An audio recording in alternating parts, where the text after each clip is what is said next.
आवाज वगैरह सभी को क्लियर सुनाई दे रहा होगा। चलिए।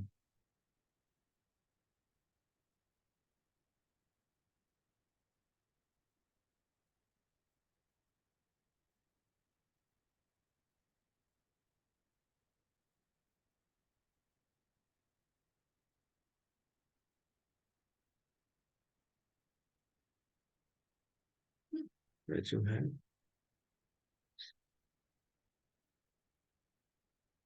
स्टडी है मैकेनिकल इंजीनियरिंग। सब्जेक्ट है हमारा engineering mechanics. Mechanics engineering mechanics. Chapter है हमारा centroid, centre of gravity.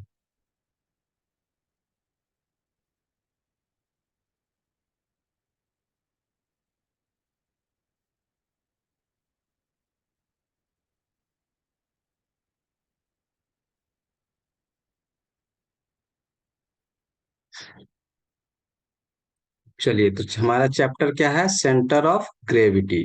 Engineering mechanics का एक इम्पोर्टेंट चैप्टर है सेंटर ऑफ ग्रेविटी या फिर सेंट्रॉयड। कहीं कहीं आपको बुक में सेंट्रॉयड और सेंटर ऑफ ग्रेविटी दोनों एक साथ देखने को मिल जाएगा। इम्पोर्टेंट चैप्टर है। का देखते हैं इसमें किस किस चीज का जो है सिलेबस क्या क्या है। तो उससे पहले हम लोग एक छोटा सा मोटिवेशनल वीडियो, शायद ये प्ले नहीं हो पा रहा है। चलिए, ठीक है, नेक्स्ट देख लेते हैं हम लोग। देखिए, जेयूटी मैकेनिक्स का सिलेबस इससे इस चैप्टर से रिलेटेड। तो हम लोग इक्विलिब्रियम खत्म कर चुके हैं, फ्रिक्शन खत्म कर चुके हैं। आपका दो जो है यूनिट बचा हुआ था, centroid and centre of gravity. तो यही आपका सिलेबस है। सिलेबस को एक बार गौर से देख लेंगे ताकि आप लोग को पढ़ने में आसानी हो, समझने में। सेंट्रॉयड और सेंटर ऑफ ग्रेविटी। तो जो सेंट्रॉयड है वो आपका क्या है? जो आपका प्लेन फिगर होता है उसके लिए सेंट्रॉयड वर्ड यूज करते हैं, जैसे स्क्वायर हो गया, rectangle, triangle, circle, semi circle, quarter circle. ये सभी के लिए हम लोग क्या यूज करते हैं? सेंट्रॉयड। और यदि आप लोग को ये सॉलिड जो है, सॉलिड फिगर हो, सॉलिड फिगर मतलब कि उसका लंबाई चौड़ाई मोटाई हो, तो वो आपका सिलेंडर हो गया, स्फेयर हो गया, हेमी स्फेयर हो गया, कोन हो गया, क्यूब हो गया, रेक्टेंगुलर ब्लॉक हो गया। इस सभी के लिए हम लोग क्या यूज करते हैं? सेंटर ऑफ ग्रेविटी यूज करते हैं। दोनों का मीनिंग लगभग सेम ही है। हम लोग देखेंगे इसको किस तरह से सेम है। तो ये आपका क्या है? सिलेबस है जेयूटी का। बस इतना ही पढ़ना है इसके बारे में। सेंट्रॉइड और सेंटर ऑफ ग्रेविटी दोनों वो आपको फाइंड आउट करने के लिए बोलेगा। ठीक है, तो इस पूरे यूनिट में आपका क्या है कि न्यूमेरिकल क्वेश्चन पूछेगा। एकदम ये श्योर है कि यदि कोई क्वेश्चन पूछता है तो इसमें सिर्फ और सिर्फ न्यूमेरिकल क्वेश्चन पूछेगा। तो हम चाहेंगे कि इससे रिलेटेड जितना भी न्यूमेरिकल आपका क्वेश्चन बैंक में है, तो उससे जो है 6-7 न्यूमेरिकल, मिनिमम 6 तो करके ही जाना। 6 न्यूमेरिकल समझ लेना इससे, सेंट्रॉयड और सेंटर ऑफ ग्रेविटी का 6 न्यूमेरिकल करके जाना। उससे आपका एक या दो क्वेश्चन आपका आ जाएगा यदि इस यूनिट से क्वेश्चन देता है तो। ठीक है, कंसेप्ट बिल्कुल बढ़िया से समझना।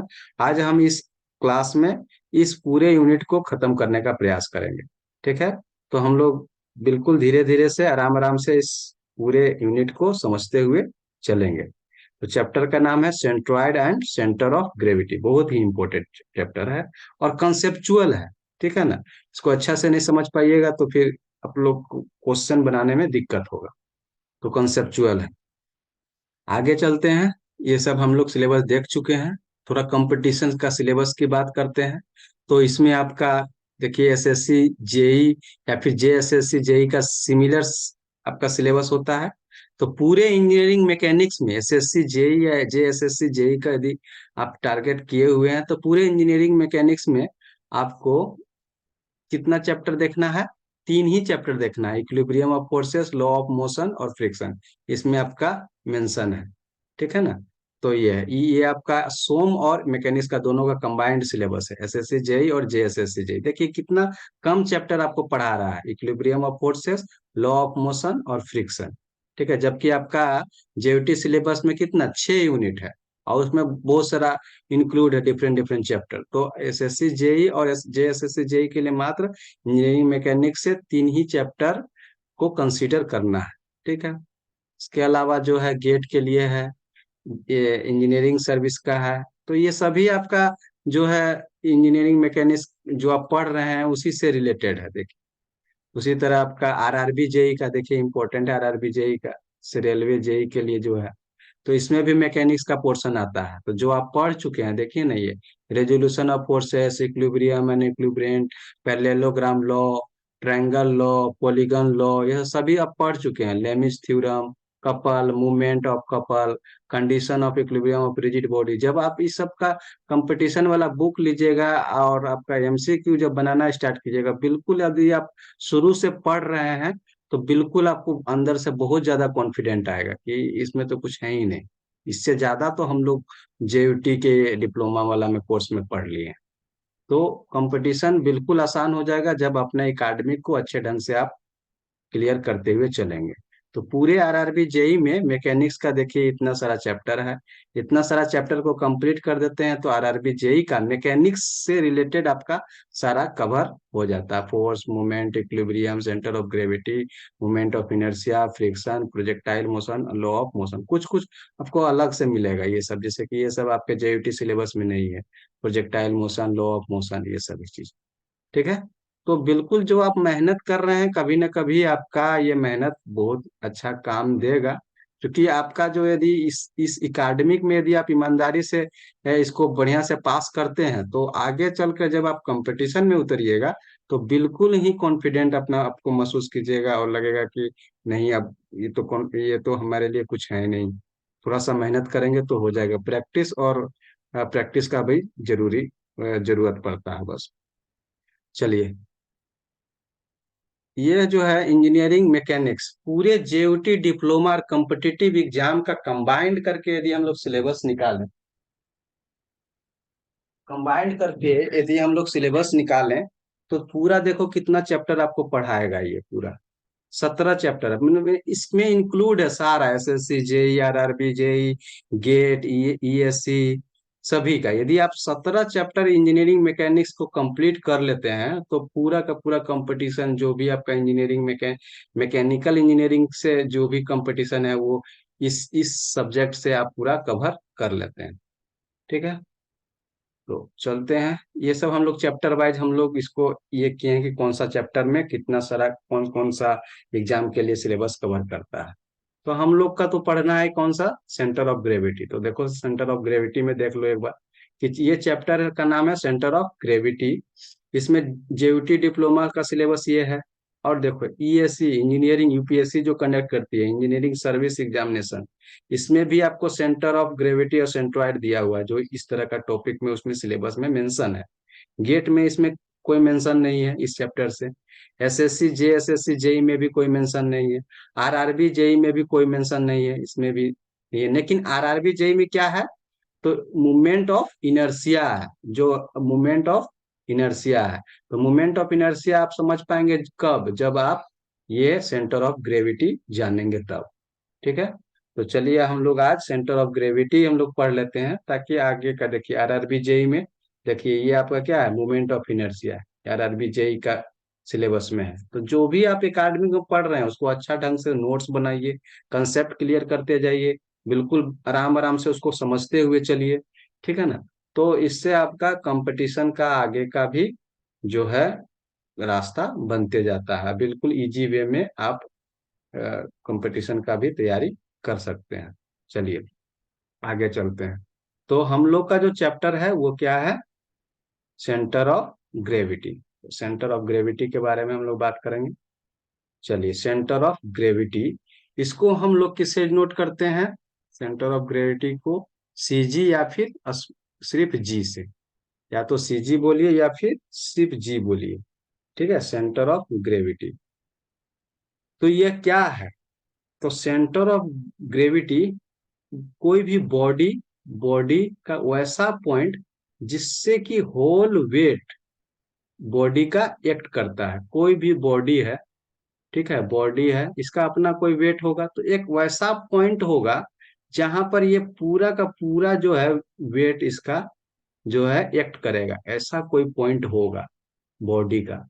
ठीक है, ये कोई बॉडी है, और इस बॉडी में इस एक वैसा पॉइंट होगा जहां पर इस पूरे टोटल जो है बॉडी का वेट क्या हो, एक्ट करेगा। ठीक है, एक्ट करेगा, मतलब इस पॉइंट पर जो है ये क्या हो जाएगा, ये बॉडी बिल्कुल बैलेंस होता है। ठीक है, तो ये वैसा पॉइंट है जिसको हम लोग क्या कहते हैं, सेंटर ऑफ ग्रेविटी बोलते हैं। तो एक बॉडी के लिए क्या होगा, सिर्फ और सिर्फ एक ही सेंटर ऑफ ग्रेविटी होगा। कोई भी बॉडी है उसका दो गो तीन गो नहीं होगा, सिर्फ और सिर्फ एक ही जो है सेंटर ऑफ ग्रेविटी होगा। चाहे इस बॉडी को इस तरह से रखिए, या फिर इस तरह से रखिए, या फिर इसको हॉरिजॉन्टल में रखिए, मतलब किसी भी पोजीशन में रखिए, लेकिन वो जो आपका एक पॉइंट जो हम लोग ये कर दिए वही पॉइंट रहेगा, यहाँ भी और यहाँ भी। तो कोई भी बॉडी है, उस बॉडी का वैसा पॉइंट जहां पर बॉडी का सारा वेट जो है एक्ट करता है, उस पॉइंट को सेंटर ऑफ ग्रेविटी कहते हैं, उस पॉइंट को सेंटर ऑफ ग्रेविटी कहते हैं। अब दूसरा टर्म है सेंट्रॉयड, दूसरा टर्म है सेंट्रॉयड। इसमें कह रहा है कि कोई भी प्लेन फिगर है, यहाँ पर बात आ गया क्या, प्लेन फिगर का। अब प्लेन फिगर क्या है भाई, तो प्लेन फिगर जैसे rectangle, square, triangle, quadrilateral, circle, तो जो आप अपने पेज पर जो आप इस तरह से आयत बनाते हैं या रेक्टेंगल बनाते हैं, तो इसका लंबाई हो गया, ये चौड़ाई हो गया, क्या इसका मोटाई आप दे पाते हैं, क्या नहीं दे पाते हैं। तो ये क्या हो गया, आपका एक प्लेन फिगर हो गया, प्लेन फिगर हो गया। तो इस प्लेन फिगर का टोटल एरिया होगा। तो इस एरिया का एक सेंटर होगा, इस एरिया का एक सेंटर होगा, जिसमें कि टोटल एरिया जो है हम लोग उसमें एज्यूम टू बी कंसंट्रेटेड, उस जो है उस पॉइंट में हम लोग टोटल एरिया को कंसंट्रेटेड एज्यूम करते हैं। उस पॉइंट को क्या बोलेंगे, सेंट्रॉइड बोलेंगे। तो यदि कोई बॉडी, देखिए इसमें सॉलिड बॉडी हो गया, तो सॉलिड बॉडी के केस में वही पॉइंट को सीजी बोल दिए, वही पॉइंट को सेंटर ऑफ ग्रेविटी बोल दिए, लेकिन प्लेन फिगर के केस में उसी पॉइंट को क्या बोल दिए, सेंट्रॉइड बोल दिए, उसी पॉइंट को क्या बोल दिए, सेंट्रॉइड बोल दिए। ठीक है, तो एक लाइन और इसमें देख लो, the centroid is also represented by CG और सिंपली जी। इसको भी, सेंट्रॉइड को भी सीजी या फिर जी से क्या करते हैं, रिप्रेजेंट करते हैं। तो प्लेन फिगर में हम लोग को क्या हो गया, प्लेन फिगर में कौन कौन सा आ सकता है, तो ट्रायंगल, क्वाड्रिलेटरल, सर्कल, ये सभी क्या है, प्लेन फिगर है। इसके ओनली एरियाज, बट इसका जो है मास जो है हम लोग को नहीं होता, क्योंकि मोटाई चौड़ाई नहीं है। तो जो हम लोग का पेज पर जो हम लोग रेक्टेंगल बनाते हैं, स्क्वायर बनाते हैं, ट्रायंगल बनाते हैं, तो इस सभी का क्या हम लोग मास कंसीडर नहीं करते हैं। तो मास जिसमें कंसीडर करेंगे उसमें आपका सेंटर ऑफ ग्रेविटी हो जाएगा, और जो आपका मास कंसीडर नहीं करेंगे, मतलब मास नहीं होगा, प्लेन फिगर होगा, तो उसमें वो पॉइंट जहां पर टोटल एरिया जो है क्या होगा, कंसंट्रेटेड होगा, या फिर उस एरिया का सेंटर, टोटल एरिया का सेंटर क्या कहलाता है, सेंट्रॉइड कहलाता है। क्या कहलाता है, सेंट्रॉइड कहलाता है। क्योंकि देखिए इसमें बहुत सारा बुक में क्या करता है, ऑथर जो होता है, सेंटर ऑफ ग्रेविटी को सेंट्रॉइड ही लिखता है, या फिर सेंट्रॉइड को सेंटर ऑफ ग्रेविटी लिखता है, मतलब जहां जहां सेंट्रॉइड लिखेगा वहां वहां सेंटर ऑफ ग्रेविटी उसका मीनिंग को लिख देता है। तो ये आपका सेंट्रॉइड और सेंटर ऑफ ग्रेविटी में थोड़ा सा डिफरेंस है, लेकिन उसका जो मीनिंग है, कैसे निकालते हैं उसको फाइंड आउट करते हैं, वो तरीका दोनों का सेम है। तो यदि कोई सॉलिड बॉडी है, यानी इसका मास है, उसमें हम लोग सेंटर ऑफ ग्रेविटी का शब्द का यूज करेंगे। और यदि प्लेन फिगर है जिसमें सिर्फ एरिया है, तो उसमें पॉइंट को सेंट्रॉइड का यूज करेंगे, सेंट्रॉइड का यूज करेंगे। तो उम्मीद है ये दोनों टर्म, सेंटर ऑफ ग्रेविटी और सेंट्रॉइड, आप सभी को समझ में आ गया होगा। अब देखते हैं, अब जो है, अब हम लोग का सवाल है कि वैसा कौन सा पॉइंट है, उसको हम लोग कैसे निकालेंगे, फाइंड आउट कैसे करेंगे, उसको हम लोग फाइंड आउट कैसे करेंगे। तो यहाँ पर हम लोग ज्योमेट्रिकल कंसीडरेशन और बाय मूवमेंट, दो तरीका से हम लोग किसी भी बॉडी का या फिर प्लेन फिगर का सेंटर ऑफ ग्रेविटी निकाल सकते हैं। तो ज्योमेट्रिकल कंसीडरेशन के द्वारा, जो ज्यामिति रचना है उसके द्वारा हम लोग सेंट्रॉइड या सेंटर ऑफ ग्रेविटी निकालते हैं, ये आपका डिफरेंट फिगर का। तो सबसे पहले बात करते हैं किसका, plain area figure. Plain area figure में आप लोग पता है कि अभी बताएं क्या, रेक्टेंगल, रेक्टेंगल, स्क्वायर, ट्रायंगल, ये सभी क्या किस में आएगा, प्लेन एरिया फिगर में आएगा। तो यदि हम लोग रेक्टेंगल की बात करें तो इस रेक्टेंगल में सेंटर ऑफ ग्रेविटी कहाँ पर होगा, सेंटर ऑफ ग्रेविटी कहाँ पर होगा, तो यह जो है ज्योमेट्रिकल कंसीडर किया गया कि ज्योमेट्रिकल कंसीडरेशन, तो ज्योमेट्रिकल कंसीडरेशन से हम लोग यह पाए कि जो रेक्टेंगल है उसका उसका जो है सेंटर ऑफ ग्रेविटी कहाँ होगा, तो रेक्टेंगल है उसका डायगोनल होगा, तो ये डायगोनल इधर हुआ, ए से सी एक डायगोनल है, डी से बी एक डायगोनल है, तो ये दोनों डायगोनल जहां पर इंटरसेक्ट करेगा उस पॉइंट क्या हो जाएगा, वह पॉइंट सेंटर ऑफ ग्रेविटी हो जाएगा, वह पॉइंट क्या कहलाएगा, सेंटर ऑफ ग्रेविटी हो जाएगा। देखो ये which where its diagonal meets each other, ठीक है। तो ये डायगोनल आप जानते हैं कि ये वाला डायगोनल क्या हो जाएगा, तो देखिए यहां से लेके यहां तक का जो दूरी है ये पूरा एल है, ये पूरा एल है, तो इसके हाफ पर मिला है ये वाला, तो ये आधा क्या हो जाएगा, एल बाई टू हो जाएगा। और यहाँ से देखिए ये वाला जो हाइट है, इधर से हम लोग जो विड्थ चौड़ाई माने हैं उसको हम लोग एच माने हैं, ठीक है, एच माने हैं। तो ये वाला यहाँ से यहाँ तक का क्या दूरी क्या हो जाएगा, ऊंचाई एच बाई टू हो जाएगा, एच बाई टू हो जाएगा, मतलब ये ऊंचाई दूरी एच बाई टू, और यहाँ से यहाँ तक का जो लंबाई है वो एल बाई टू। तो ये जो जी है, इस जी का कोऑर्डिनेट क्या मिला, तो जो एक्स एक्सिस पर एल बाई टू और वाई एक्सिस पर एच बाई टू मिला, ठीक है। तो क्या क्या हो गया, जो आपका सेंटर ऑफ ग्रेविटी है वह क्या है, एक तरह का पोजीशन है, ठीक है, एक क्या है, पोजीशन है। तो और पोजीशन को हम लोग कहाँ से, तो ये यहाँ से रिफरेंस मान लिए हैं, तो यहाँ से एल बाई टू के दूरी पर और यहाँ से एच बाई टू के ऊंचाई पर आपको क्या मिला, जी मिला, यानी रेक्टेंगल का ये आपका सेंटर ऑफ ग्रेविटी का पोजीशन है। सेंटर ऑफ ग्रेविटी आपका कहाँ पर मिला, रेक्टेंगल, तो आप बोलेंगे एक्स एक्सिस पर दूरी कितना, एल बाई टू, और वाई एक्सिस पर दूरी कितना, एच बाई टू के डिस्टेंस पर जी आपको मिला। तो इस तरह से आपका रेक्टेंगल का सेंटर ऑफ ग्रेविटी इस पॉइंट पर होता है। चलिए, इसी तरह आपका ट्रायंगल का, तो ट्रायंगल का जो आपका तीन तीन गो साइड है, एक साइड, दो साइड, तीन साइड, तो इसका जो मीडियन होता है, तो एक मीडियन ये हो गया माधि का, तो ये हो गया, और इधर से ये, इधर से ये, तो तीनों मीडियंस जो है एक पॉइंट पर मिलेगा, उस पॉइंट पर ये जो ट्रायंगल है उसका सेंटर ऑफ ग्रेविटी होगा, माने यही वो पॉइंट है जहां पर इस जो है ये ट्रायंगल है उसका एरिया को, टोटल एरिया को हम लोग एज्यूम करते हैं कि यहाँ कंसंट्रेटेड है, ठीक है ना। ये पॉइंट आपका क्या हो जाएगा, ट्रायंगल का सेंटर ऑफ ग्रेविटी हो जाएगा कहाँ, तो ट्रायंगल का वहां पर वह पॉइंट जहां पर तीनों मीडियंस क्या होते हैं, मीट करते हैं, ठीक है, मीट करते हैं, यहाँ से वर्टेक्स से यहाँ पर ये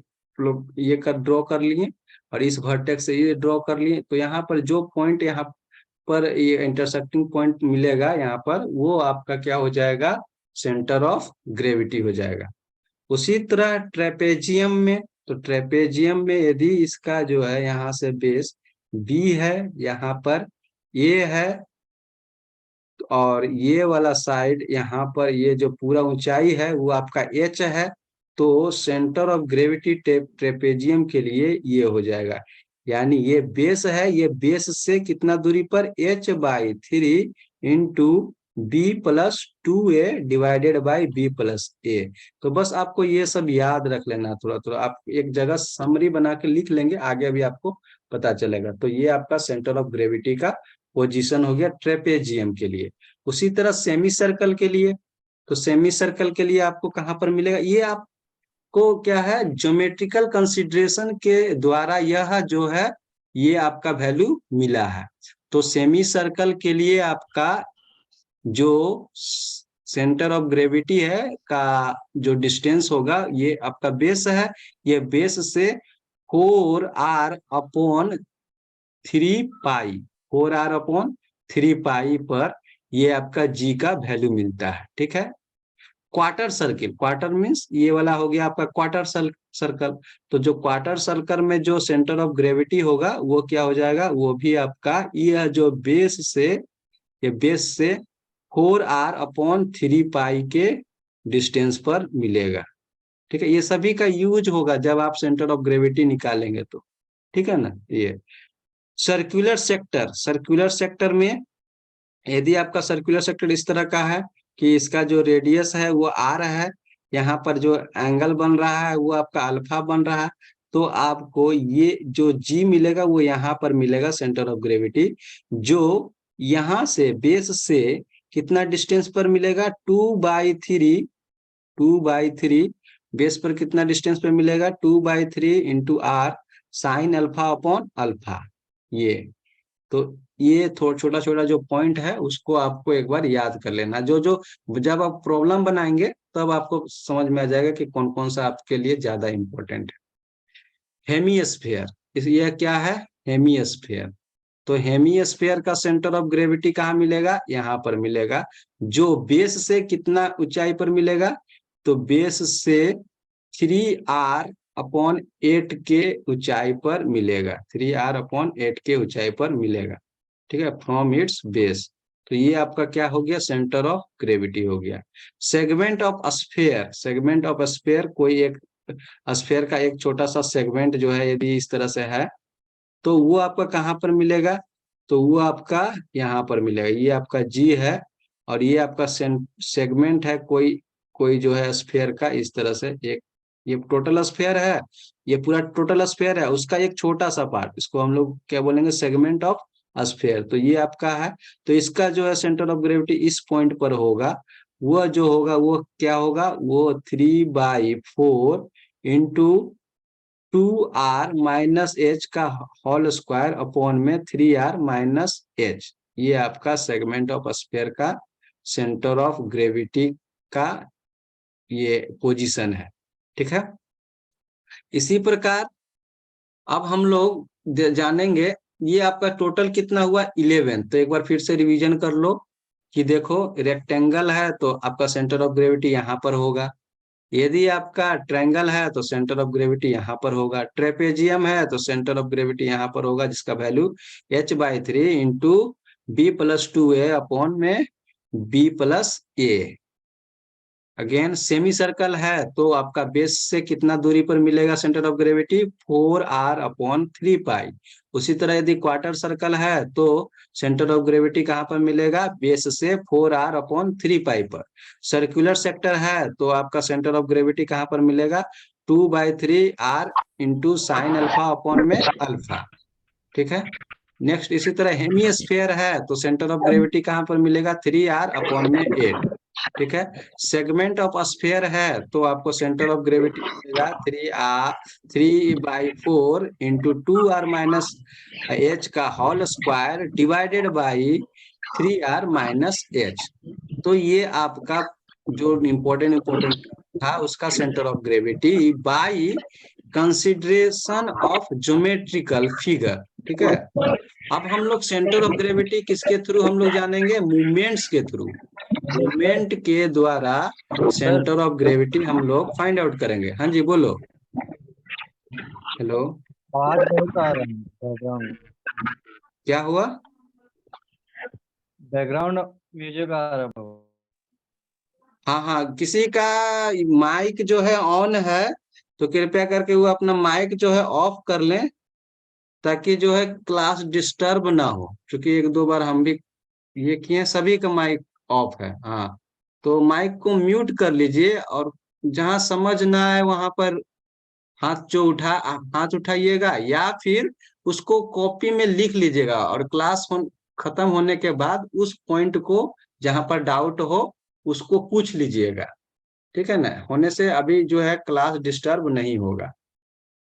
ठीक है, तो हम लोग मूवमेंट्स के द्वारा सेंटर ऑफ ग्रेविटी अब हम लोग फाइंड आउट करेंगे। मूवमेंट्स हम लोग देखे थे, फोर्स का मूवमेंट, तो फोर्स इनटू परपेंडिकुलर डिस्टेंस होता था। हम लोग इसमें एरिया ऑफ मूवमेंट्स, ठीक है ना, मूवमेंट्स, हम लोग एरिया एरिया का मूवमेंट निकालेंगे।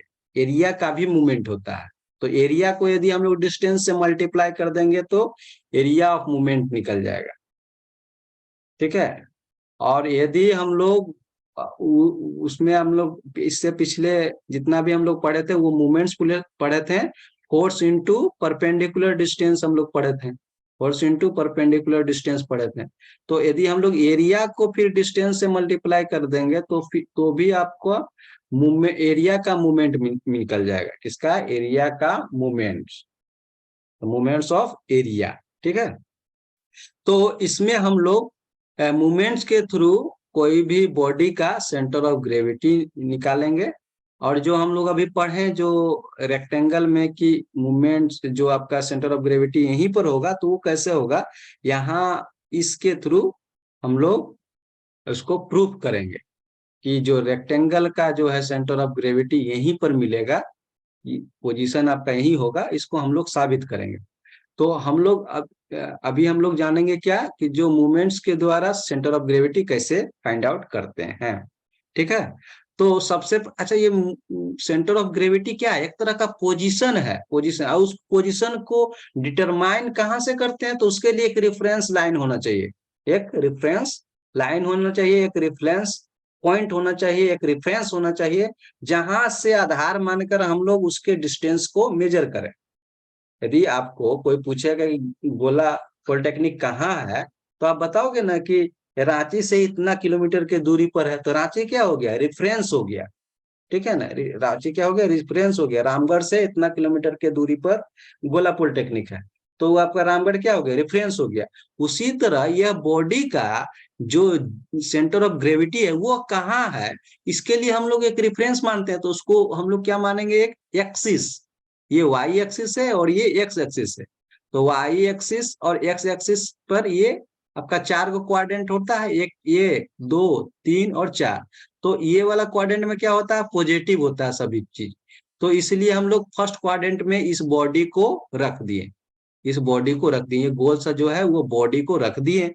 अब हम लोग पता करना है कि जो जी है, यानी सेंटर ऑफ ग्रेविटी है इस बॉडी का, उसका पोजीशन क्या है, उसका पोजीशन क्या है। तो रेफरेंस हम लोग का क्या हो गया? ये एक्सिस, ये आपका वाई एक्सिस हो गया, और ये आपका एक्स एक्सिस हो गया। तो इस वाई एक्सिस और एक्स एक्सिस के आधार पर ये जी का स्थिति क्या है, वो चीज आपको जानना है। तो ये पूरे बॉडी को हम लोग छोटे छोटे सेगमेंट में,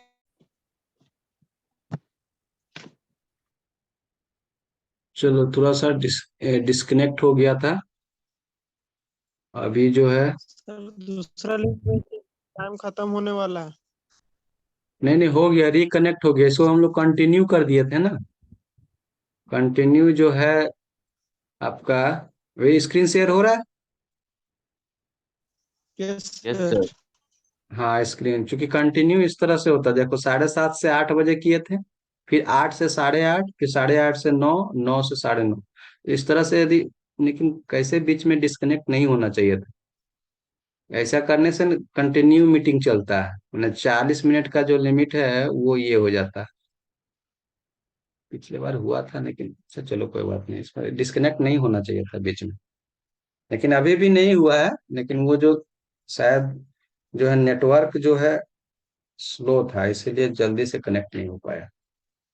चलिए तो बात करते हैं मूवमेंट के द्वारा सेंटर ऑफ ग्रेविटी कैसे निकालते हैं। तो एक बॉडी लिए, उस बॉडी को डिफरेंट छोटे छोटे सेगमेंट में बांट दिए। इस सेगमेंट का एरिया ए वन है, इस एरिया इसका ए टू है, ये एरिया ए थ्री है, ये एरिया सर आवाज ए4 है। क्लियर नहीं आ रहा है। सर आवाज क्लियर हाँ, नहीं आ रहा है। आवाज बहुत कट अच्छा। रहा है सर। हाँ जी, रुक जाओ, देखने दो। नेटवर्क थोड़ा सा यही होता है यहाँ पे। बाकी सब कुछ ठीक है। क्लियर है जी आवाज? तुम लोग बताओ। Yes sir. यस ये क्लियर है। कभी कभी अपने साइड का भी देख लेना, ताकि उधर से भी कहीं प्रॉब्लम ना हो। इसे नेटवर्क तो सही है। चलो, चलिए मूवमेंट्स के